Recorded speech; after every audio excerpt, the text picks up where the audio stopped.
अपघातासंदर्भातली महत्त्वाची बातमी समोर येते। मुंबई बंगलोर महामार्गावर अपघात झाल्याची बातमी आहे। एसटी बसचा ब्रेक फेल होऊन हा अपघात झाल्याची प्राथमिक माहिती समोर येत असून सध्या अपघातात सुदैवाने कोणीही जखमी झालेलं नाही।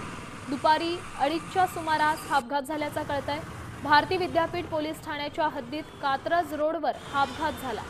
एसटी बसचा ब्रेक फेल झाल्यामुळे हा अपघात घडला आणि त्यानंतर अचानक बसवरील नियंत्रण सुटलं आणि त्याचमुळे हा अपघात झाल्याचं कळतंय। मात्र सुदैवाने या अपघातात कोणीही जखमी झालेलं नाही।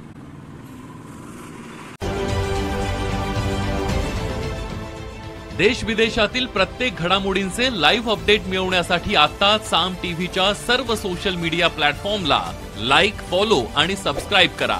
तसंच सर्व नोटिफिकेशनसाठी बेल आयकॉन प्रेस करायला विसरू नका।